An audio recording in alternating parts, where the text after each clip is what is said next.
Hi, welcome to my presentation of the do's and taboos in Saudi Arabia communication.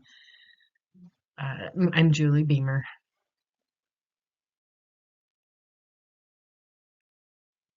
The country I'm doing a communications presentation on is the Kingdom of Saudi Arabia. The goal of this presentation is to present my research on the cultural do's and don'ts of verbal and nonverbal communication with the citizens of Saudi Arabia. In the American hospital where I work, we see many international patients who come from Saudi Arabia for their medical care. Not only will this research be beneficial to you, the audience, but personally for me in my current role. Saudi Arabia is located in the Central Arabian Peninsula, and much of it is uninhabited desert land.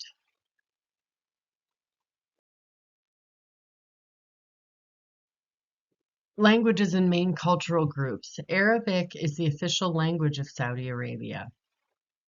Additional dialects are Najdi, Hijazi, and Gulf Arabic with additional minority dialects. Foreign business people speak in their own native languages. The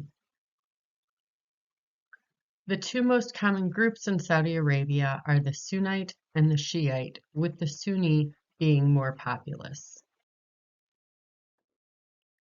Religion in Saudi Arabia. Islam is the national religion of Saudi Arabia. There are two holy cities in Saudi Arabia, Mecca and Medina. Only Muslims are allowed into Mecca, and every Muslim who is physically able to do so must make the pilgrimage to Mecca during their lifetime. Additionally, prayer is required 5 times a day. In Saudi Arabia, it is illegal to worship in any other faith than Islam in public.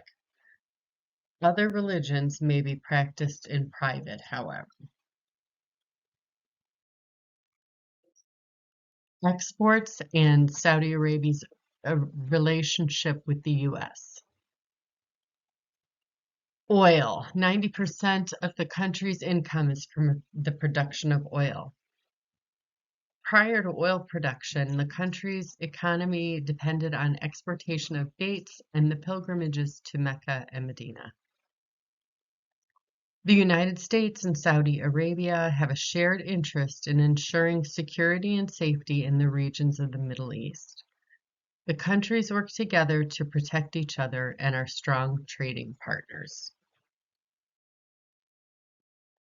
Some facts about education in Saudi Arabia. Education is free all the way through college, but it is not compulsory.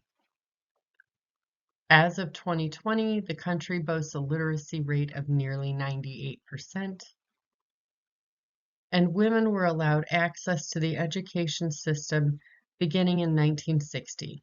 While they are allowed to study medicine, they are still prohibited from studying other specialties such as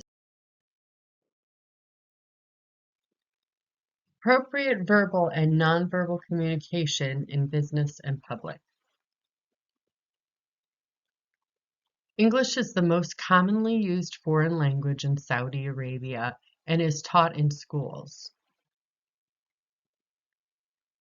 Arabic communication puts high emphasis on flattery, and compliments must be accepted by the receiver. Strong eye contact is respected, and it is important to avoid any negative comments about Islam and do not share if you are an atheist. Be prepared to answer questions about family, but take care not to ask questions about wives and daughters when speaking to a man. This is seen as disrespectful.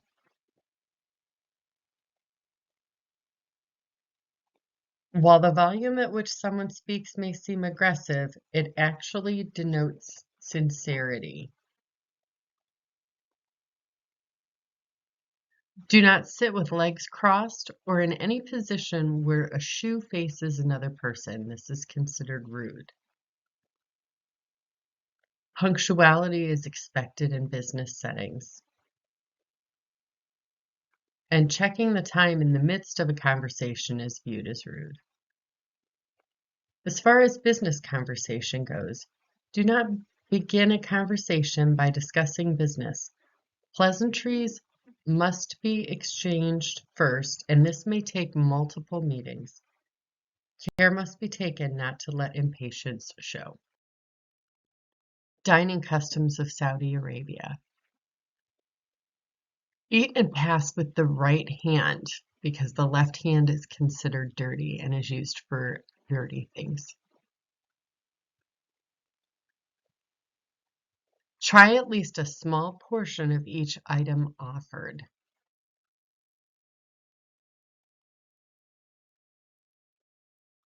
When offered a beverage, accept the beverage and then hold it without setting it down. And eating will occur in silence, and hands must be washed before eating. Gender roles, women in business. Women play little to no role in public life in Saudi Arabia. Women must dress conservatively, and the behavior must also be conservative. Women will have a very difficult time accomplishing anything in business in Saudi Arabia. That is, if they are permitted to enter the country on business at all.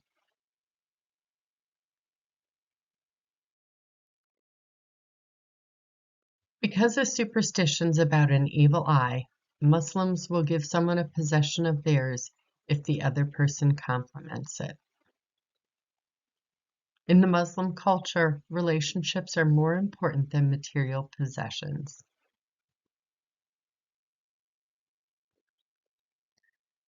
And it is customary to bring small gifts when conducting international business.